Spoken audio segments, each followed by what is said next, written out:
everyone for coming to our Connect with Your True Self. Well, two-parter.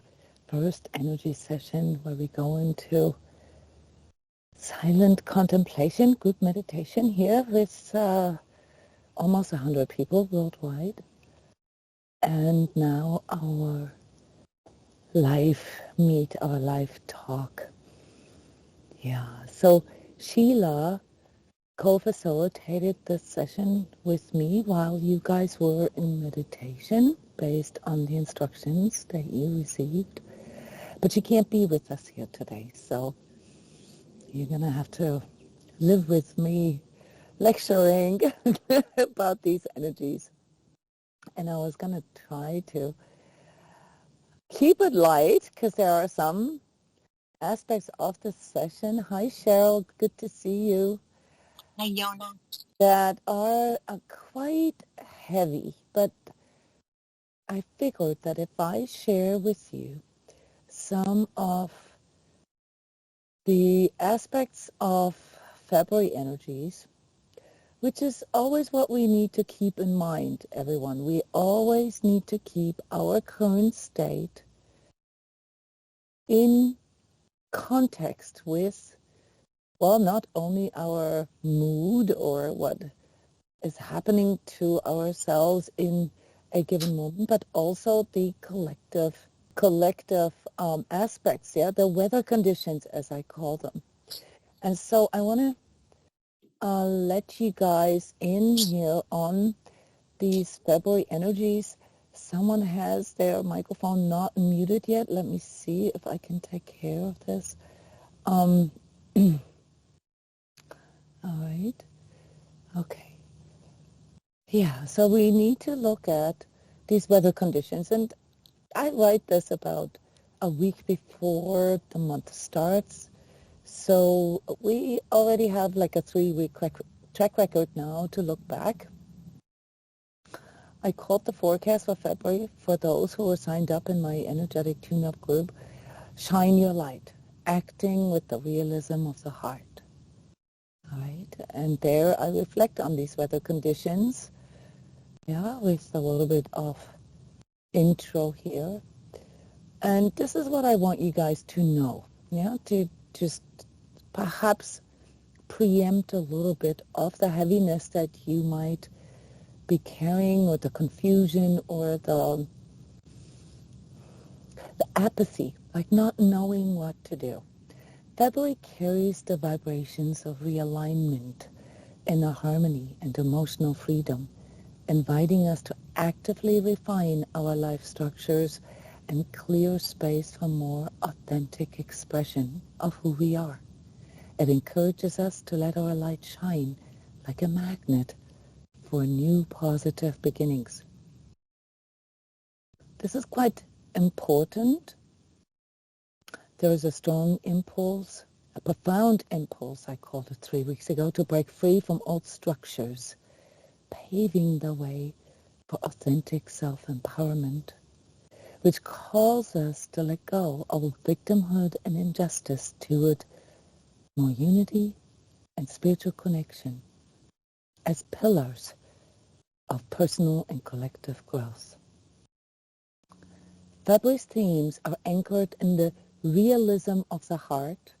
The alignment, you can find this on my website as an MP3, a 20-minute energy alignment is called Realism of the Heart.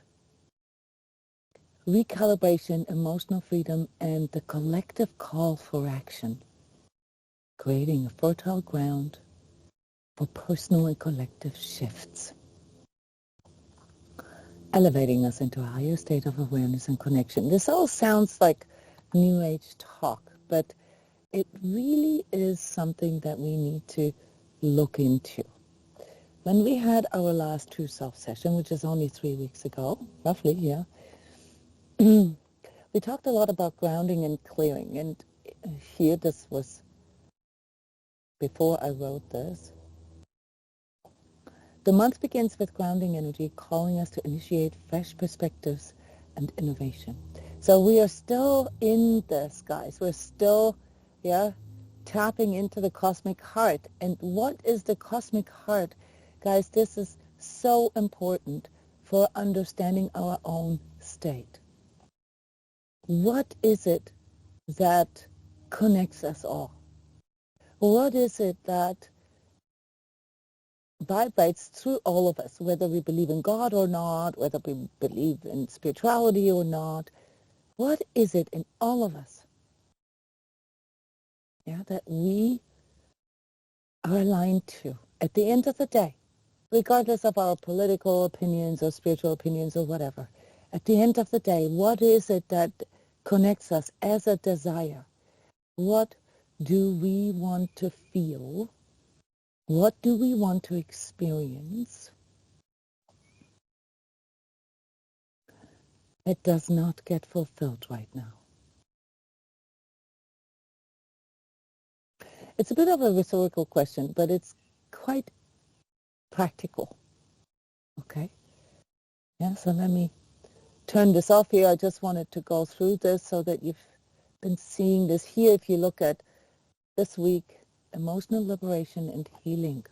This period invites a deeper exploration of emotional patterns tied to fear, self-doubt, and old narratives.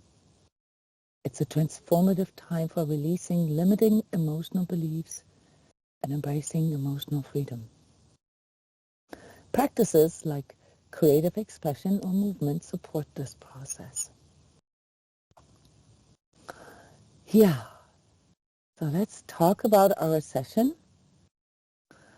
All right, and see how this played into our session. Oh, Sheila's here. I don't know how much time you have. Sheila, I announced that you won't be able to be here. If you still have a moment, do you still have a moment in your words as you were witnessing the energies of the session? What it was that came forward for you, holding the field here for everyone present. Yes, hi. I do have a few minutes. I'm going to try to stick on, but yeah, I think I caught part of what you're talking about, and it was a lot of the same feeling of this space that we're all looking for, and the confusion of trying to remember how to find that and where we find that. But it felt like, I think the first vision that I got, it felt like a prison box almost, in terms of our deceptions and us learning the places that we might feel deceived or unclear. And then we ended it with coming back to, well, how do we counter that? And it was remembering that was the space that we're looking for, which is our being true to our heart connection, being true to that, and how we show up, and who we're showing up with, and how, and all of those things. So yeah, it was actually a really nice flow, I thought, even though there was a lot going on, but it felt like everybody was in the same space, but we were safe together, and that made a big difference. Yeah, that prison box, that was actually open, right? There was no, it wasn't locked. Right. There were no bars. It was actually free for us to go through, but we couldn't really feel it. We could see it maybe even, but we couldn't really feel it. We really had to work our way into realizing that this box, these limitations, these boundaries that we are perceiving, we had to actively work our way out of perceiving that as a prison, and realizing that it's actually open. Yeah, we have a choice. We can actually walk out of that box and thus connect, with something greater than ourselves. And that's why I asked this question. You just beautifully said this, Sheila. The cosmic heart. What is the cosmic heart? Sounds big, but what does it actually mean? It means it is a heart bigger than just our own heart connection. Okay, many of us still struggle with the practical application of staying in their heart. And we all already know that our task here for having been born into this time is to figure out how to harmonize our mind and our heart.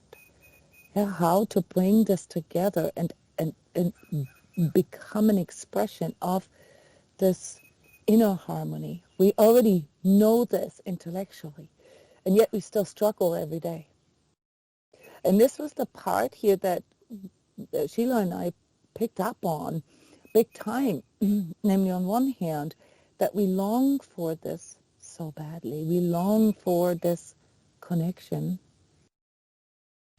But we are surrounded by so many things that remind us, or at least produce the perception or illusion, that we are separated from one another.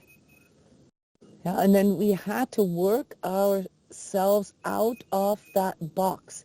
So the way I saw this, more from an etheric standpoint, was that our life force energy is currently misdirected. So the reason why we all feel so exhausted, and I called it apathetic, but really what I want to say is this kind of hopelessness, not knowing what to do, feeling powerless, and therefore not doing anything. This is in psychology we would call that an apathy. Where you know that not doing anything isn't really going to change anything, but you're so afraid of perhaps making a mistake or going in the wrong direction or whatever, the confusion that Sheila talked about, that you rather not do anything. And that is what we had to work our way out. Now, the reason, from an energetic point of view, the reason why this is so pervasive is because our energies are being, I called it siphoned. They're being siphoned through forces, creating this illusion of the prison. And throughout the session, we try to investigate, we try to figure out what that is. Where does this come from? What are these beliefs? What is that redirects our life force into this place of powerlessness?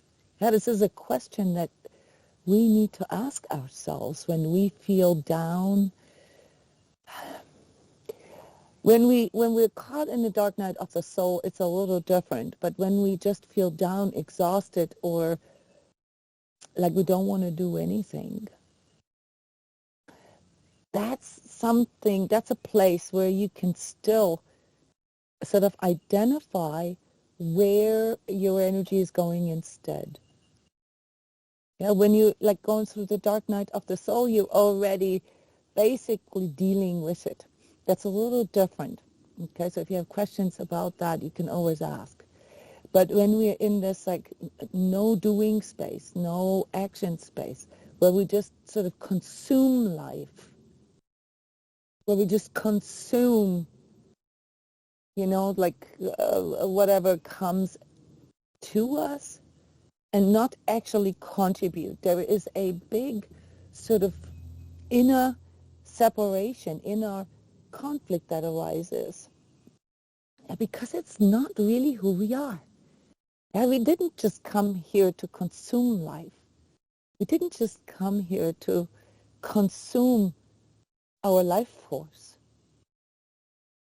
And we definitely didn't come here to just survive our life. We came here to connect. And yes, it is not easy, to find the silence or to find the serenity, if you will, to spend an hour of your time or more or less, to contemplate, to connect with yourself, to just listen to your inner self. This is a discipline, yeah. It's a spiritual discipline in all spiritual traditions and religions. That's a mindfulness isn't anything new, guys. Yeah, this is the way. Okay, to connect with yourself, to connect with your heart. But if we don't do that, because the world is so fast-paced and we're always just constantly trying to fix something or get something done, yeah, then we might be forgetting the most important part of being here, yeah, namely to connect with ourselves, to check if this is even in alignment with me, if this is even, sort of what gives me the feeling of fulfillment or belonging. Yeah, or maybe it is something that just sort of sucks me dry, okay, and I just fall into this trap because I am following something robotic, yeah, something machine-like. Yeah, I talked about this 2 months ago where I said, stop seeing yourself as a machine. You're not a machine. You are a living, enlivened organism. You have life force. You have light. And your light is determined by how you see the world, how you connect and interact with the world. And how you connect and interact with the world is determined by how you perceive it. So your choice, yeah, due to the power of your consciousness, is to change the way you perceive it. And that is the prison, guys. That's the open prison, really, because nobody can tell you how to perceive life, how to perceive the world. They can try, yeah, through narratives, through politics, through social media, through all kinds of tools that we are all very familiar with. But is that really what you want to have your life determined by? Or do you believe that there is goodness in this world, that there is beauty in this world, that there is truth in this world? Yeah, so the prison, guys, and the core of your confusion is that you allow this projection, yeah, that everything is down the drainer and that there is no hope and that the earth is going to die and that humans are going to kill each other and that you can't trust anybody. And worst of all, Sheila, that was a big one, that being good, showing love,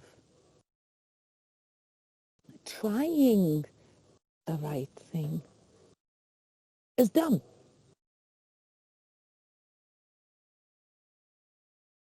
Think about that for a moment. Isn't that what you're being not necessarily told by any individual, unless you're married to a narcissist or have a narcissistic boss? They will tell you that you are dumb because you try to do something that is beautiful or that is good. But even if you're not, yeah, our societal, our economic, our political systems, they tell us, yeah, that you can't trust anything, that everything is corrupted, that you're stupid if you're doing something out of your good heart, okay, and that you're never going to get anything back for it, and that you shouldn't be doing anything that gives you any kind of either payoff, like a fulfills your desires, or your personal needs. That's how far we've come. This is what I called the war of all against all. You got to understand this, how deep this goes, guys. You being told that everything that makes you human, your consciousness, your ability to feel truth, your God-given freedom to choose what you want to think, what you want to feel, and what you want to do. And you're longing to connect, you're longing to bring more love, more goodness, and more beauty into this world, that those are stupid values. That's stupid. Dumb. That's your prison. So how can we work our way out of this?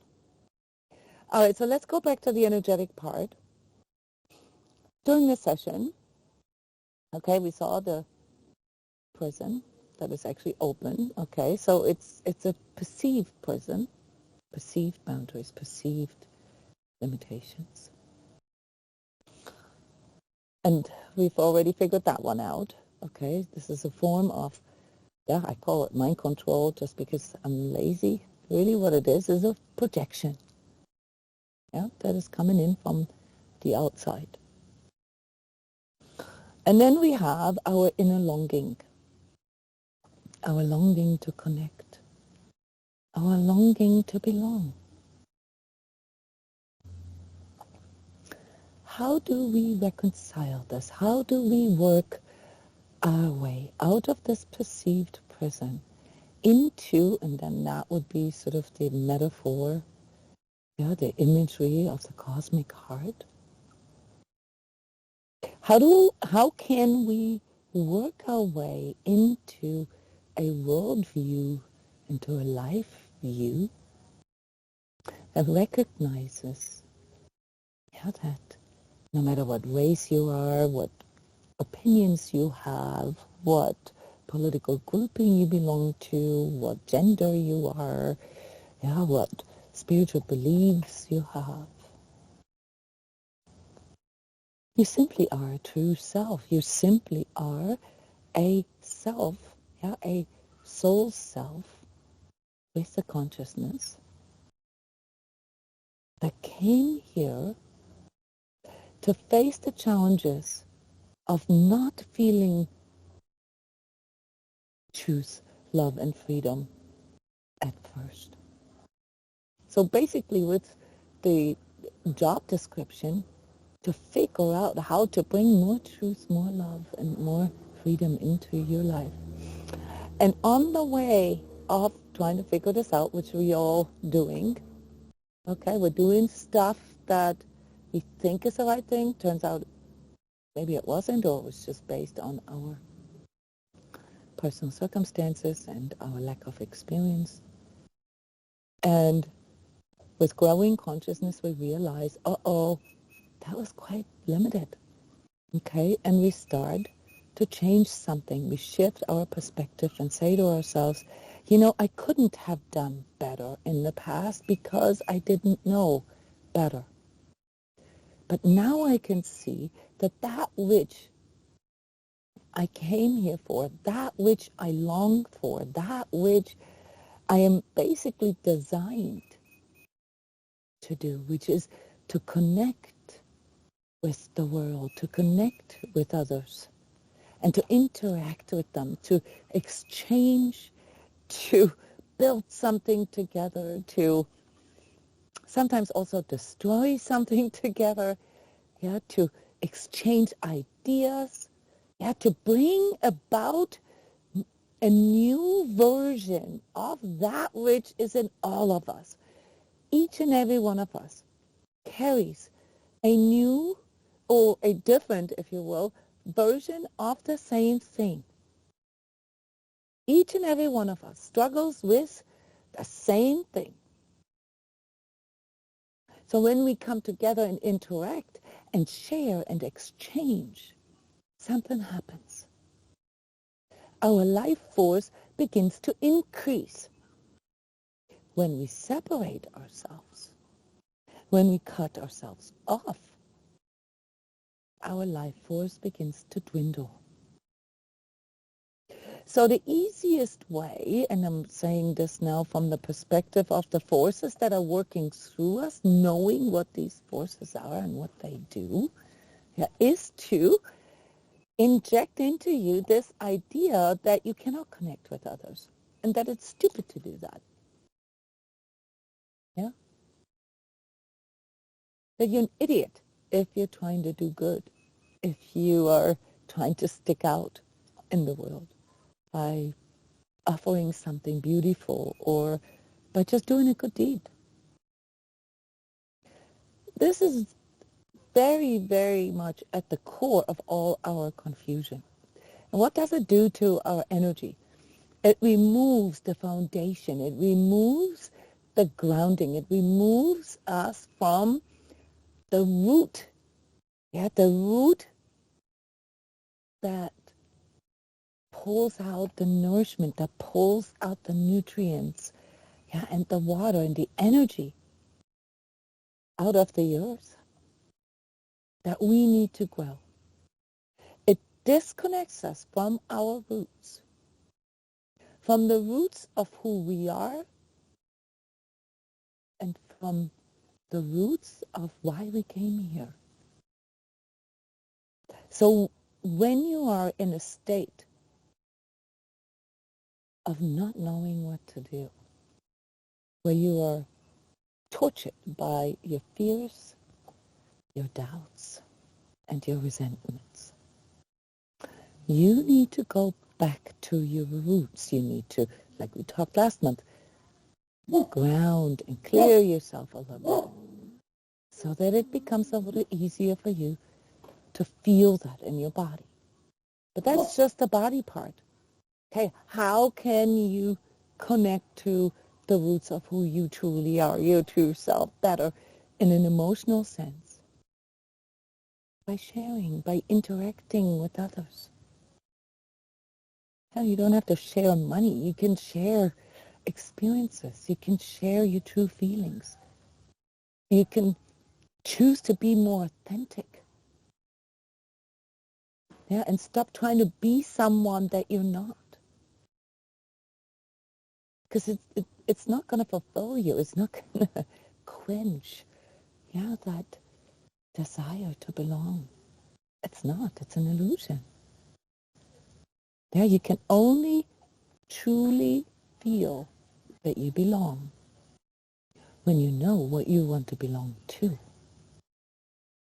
And being cut off from your roots, which also, by the way, includes being cut off from the history, the origin of humanity, that's a spiritual and esoteric aspect.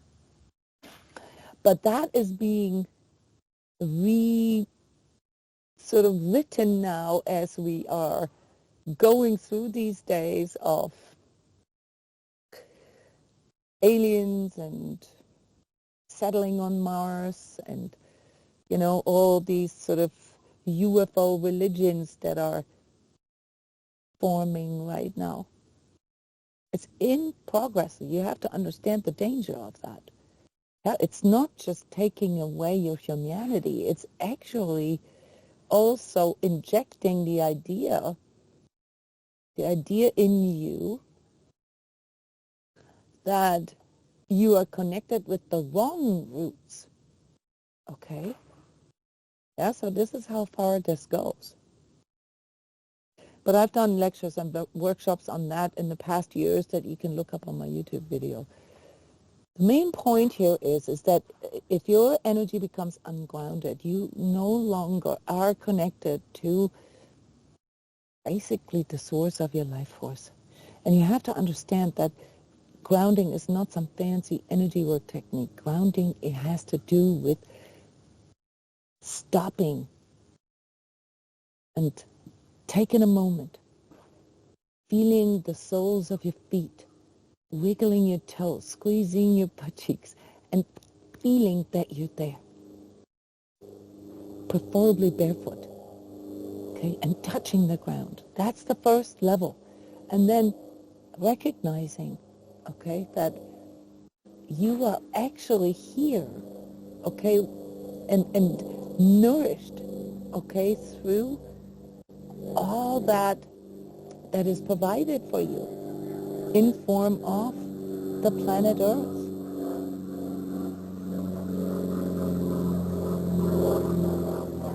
I'm going to let this airplane fly over me here for a sec.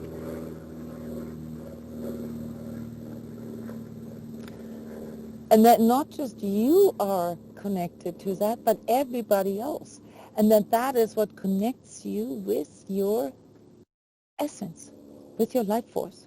And if you cut yourself off from that, all right, you're going to deplete your life force and worse, like I just tried to show, misdirect your life force, waste your life force, by either obsessively just thinking about how to, fulfill your desires, or how to mitigate your fears, or how to become someone so that you can finally belong. These three major confusions, guys, are expressed in our soul journey as the task, first, to overcome our pleasure seeking, our pure just desire for comfort. Secondly, our need to overcome our fears, to work with them, to see them as teachers. And then thirdly, to overcome our fear of loneliness. We only become lonely and disconnected if we cannot see the common ground on which we all are standing. So am I trying to make a case here for the planet Earth? Not really, but also, the common ground that I am actually referring to in the pragmatic sense, not in the metaphorical sense, is that what makes you human, what makes me human, what connects us on a human level. The question that I raised at the beginning of our talk here. What connects us is the desire to belong. The desire to feel that we are safe, and the desire to have comfort, peace, I guess, inner peace. These three tasks that we all feel basically in jeopardy right now. So what I'm trying to tell you is that you're not going to find a way out of this situation if you just consume life, if you just sit there and don't change anything. It is your task to do something about this, to work with your idea of comfort, to work with your fears, and to work with your idea of belonging, and to recalibrate that. Recalibrate it to an authentic desire. What is your true heart's desire? What is the only doubt, the only fear that is justified?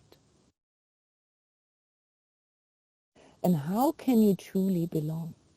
You can only belong if you can feel belonging within yourself. So the connecting with your true self, guys, is basically the pathway to fulfilling your spiritual or soul journeys tasks. And this will not be done by following a guru or some kind of spirit app, okay, or some kind of space rocketeering narrative or a political party. This can only be done through you. And this was the core question that Sheila and I investigated in the session with your guys' energy. How can we overcome this? And there were lots of different elements of this question that came forward. What is meaningful? What, how can I become an example for goodness in this world? Because our true desire, guys, is to find goodness in this world. And by telling ourselves that everything is, well, basically over and that there is no hope and that the only way is to escape, we are telling ourselves that there is no longer goodness in this world. We're telling ourselves that God is dead.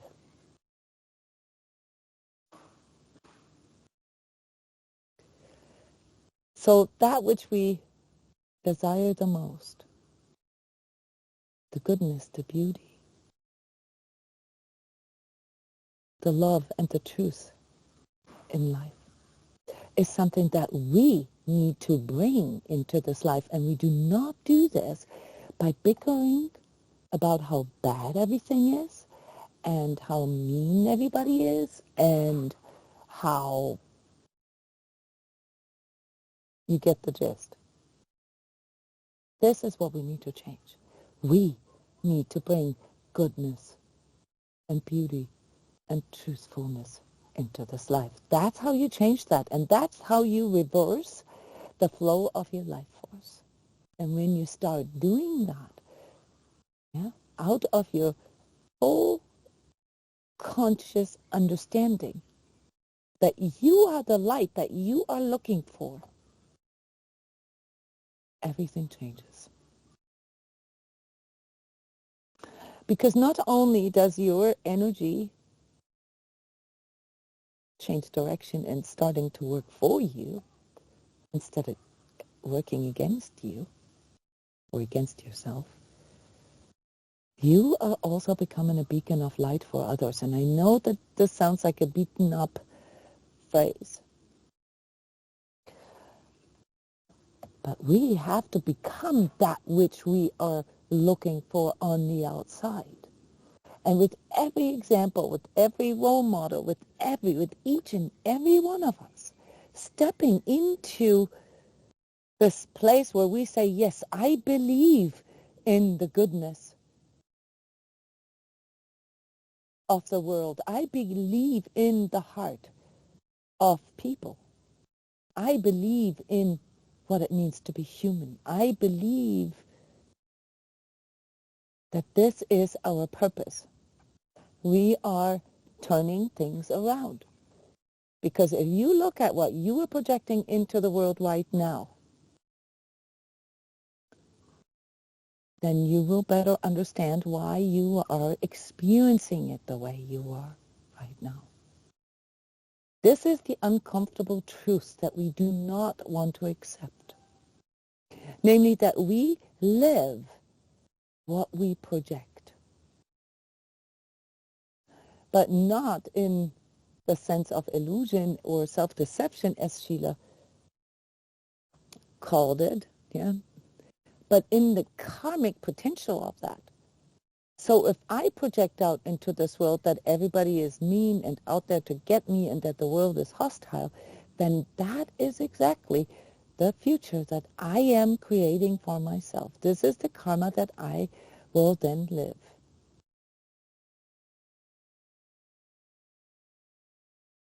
So you can ask yourself, how could you project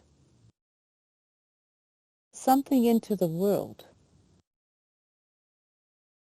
that is not just a blind faith or a blind belief, but is a testament of goodness, of truth, of your inner values, your graces, and beauty. And that's the whole point of connecting with your true self. It's becoming it. We become it. We don't need to worry about how other people see us, because other people will see us based on where they're at. So if they see the world as hostile, and you try your best to do good, they will still look at you as hostile. They will still look at you as someone that tries to take something away from them. And yet, you can't just shut the door and say, oh, well, the people out there are just not getting it. They're not high enough in consciousness, so I don't even want to connect with them anymore. You can't do that either. You go in, you ground yourself, you clear yourself, and this is on a daily basis, and you recalibrate, you remind yourself of your true values, and then you go back out again. Okay? And if you keep banging against the walls, of narcissistic societal streams, okay, then you're trying it with the wrong people. It's not that your values are wrong. You're trying it with the wrong people, and that's where the self-deception comes in. Yeah? In the future, we will have to form our own belonging. We will have to form and find and found and, shape, our own groups, our own family, our own tribe, if you will. Yeah, this is the side effect of freedom.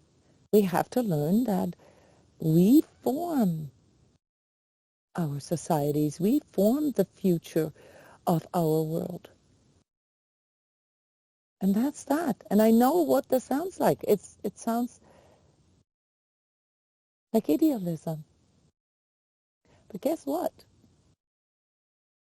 Pessimism, okay, creates a negative future, period. Okay? Idealism may not allow you to reach the stars that you're shooting for, but at least you're going to land on the moon. Okay? And that's a lot better than sinking into the depths of the underworld. Okay? That's just sort of a weird metaphor, but you guys know what I mean. Yeah? So this is what I am taking from this session, guys, and I know that this is a bit of a sermon here, but that's how this goes, guys. When I look at it, I have these lists of names here in front of me, and I go through your energies, and I see these trapped life force energy. It's almost everyone, okay? Then it requires us to listen to these kind of things, to remember who we truly are and why we're here. We're not here to survive life. We're not here to consume life. We're here, okay, to renew life. Yeah, just like how a sunflower seed comes to become a sunflower and bloom and bring beauty and bring more life into this world, and then to decay and form a new seed. And with each sunflower, a new rendering of that, a renewal of this cosmic heart, this, like what brought life into existence, comes into expression. So each and every one of us as true selves need to ask ourselves what it is that we want to bring into expression. And then double check on it. And if we find that we're, caught in traps or prisons or whatever, actively work our way out of it. Yeah, there's no aliens coming to rescue you, or no president or the billionaire or lottery win. This is your task as a soul self. Why you are here. We have a few minutes left, guys. Does anybody want to comment or share or maybe ask a question? Yes, Justina, always want to bake a delicious cake. Baking a delicious cake can bring a lot of beauty and goodness into this world. I am fully with you there. Mm-hmm.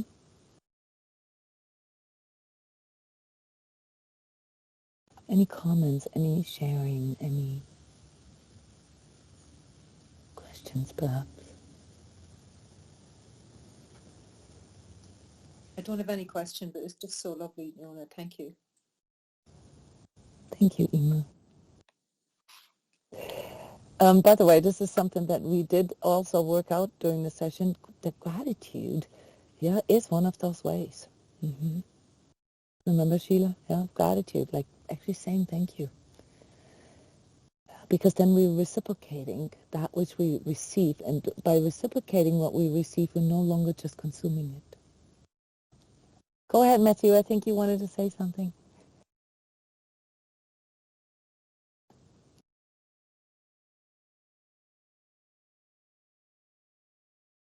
No, just thank you. That's all I'd like to say. You always say thank you. You always say thank you. Every single YouTube video, Matthew says thank you. Thank you. I really do appreciate it.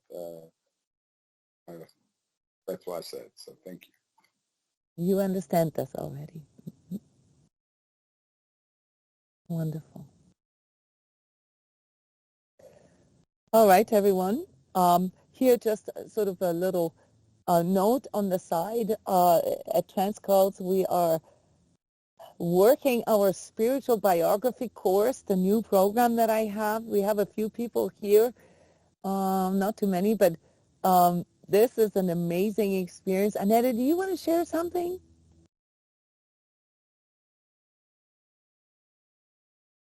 Well, I can say that it's so interesting, and especially with the painting. Yeah, don't give away too much, okay? There's still a lot of people who might want to do this. Okay. Yeah, I can. Mm-hmm. It's so interesting. Yeah. Yeah. Do it. Yeah, it's a new program for those of you, who are, already aware of all these things, but still sort of are missing some of the puzzle pieces. Yeah, spiritual biography is a 6-week course in which you can investigate sort of these missing puzzle pieces on your soul's journey. But it's also good for beginners. My personal recommendation would be the Sacred Self-Healing course or the energy course if you're new to this kind of spiritual perspective. But that's all up to you. Obviously, I also do a regular called Energy Training Club, a regular ongoing course, yeah, where we work with all of our energies all the time, probably like at least 1 or 2 sessions a week, kind of like a gym for your soul. Yeah, that's what the Energy Training Club is. So there's many different ways. You can, of course, also just meditate and, find the right people and exchange with them. If you're so lucky to have people like that in your life. Yeah, these things all work well. I have at least 100 different energy alignments on my SoundCloud account, and at least 500 lectures and workshops and videos on my YouTube account. So you can expose yourself and learn and study and self-study, yeah, until you become your own guru in many, many different ways. Yeah, but becoming your own guru, guys, that's your task. All right. Sean, did you want to add something here real quick? Hi, Jona. Sorry, really quickly. I've been finding myself in random situations where I just need to do the right thing without question, and I'm like, I know it's working through me, it's not me, it's whatever, but it's interesting how I don't want to take credibility for it, but like it's just the right thing to do. And I don't know, there was a mother going down an escalator and her little toddler was stuck at the top. I'm like, come on, we'll do it, baby steps together. And I felt really comfortable and good just helping that little kid get to his mother. It felt so cool. I felt connected, and trusted. I think that that trustworthiness, that people trust me with their stuff or whatever it is, makes me feel proud. And then the day before, I found a debit card on the floor, and I'm like, I've got to like break it, crush it, and throw it in the bin. And I'm like, I'm just wondering if that's my ego, if that's my higher self. You don't want to take. You said you don't want to take credibility for it. You mean credits, right? You're feeling sort of elated by sort of doing the right thing. Yeah. In other words, displaying goodness. Yeah. Like Yes, something without that you. showing off, without showing. I don't No, need to show it off. That's a lot no, of energy to use. I'm sorry, and I'm no. getting older. Yeah, But no. That's what it is. I mean, you it was become goodness. beautiful. Yeah, it's not even something special. It's It's what's not missing. special, It's but it's it what's is a missing. good feeling. It's a fulfillment. Sorry, I'm cutting Yeah, you but off. yeah, no, but that's exactly how we can feel the difference. I mean, so many of us, we go through lengths in our life to prove something or to get validation or what. And how often do you find yourself in places where it doesn't mean anything? It's meaningless when you get it because it's not really authentic. So you have to navigate this by actually asking yourself, does this fulfill me? Is this meaningful for me? And displaying goodness, becoming good, yeah, if you will. Sounds a little weird because, good and bad, all these words are highly controversial nowadays. But, Yes, I'm assuming that you guys know what I'm talking about when I talk about goodness, in context with the cosmic heart and with the true nature of who we are. There's an intrinsic, goodness in all of us. Okay, that's the one I'm talking about. And when you connect with that, yeah, when you reach somebody a helping hand, or when somebody gives you a helping hand, yeah, that's goodness what you feel, and that's fulfilling. But fulfillment not in the sense of yeah, elation or satisfaction of a need, but more so as like a feeling that resembles sort of this, what you actually said it right, to do the right thing at the right time without question. Yeah. When you feel that is when you connect to like a really strong value inside of yourself. When you're in doubt, when you are overthinking, when you're guessing, when you are confused, then it's not it. I can tell you that. Yeah. Truth, yeah, I can feel the goodness, difference. and Sorry, beauty. yeah. Truth, goodness, and beauty, guys, is absolute. Yeah. There is no doubt. Now, sometimes it can be inappropriate. That's different. That's situational. Yeah. But then we need to ask ourselves, like I mentioned, the societal narcissism. If you work for someone or if you're married to someone whom you already know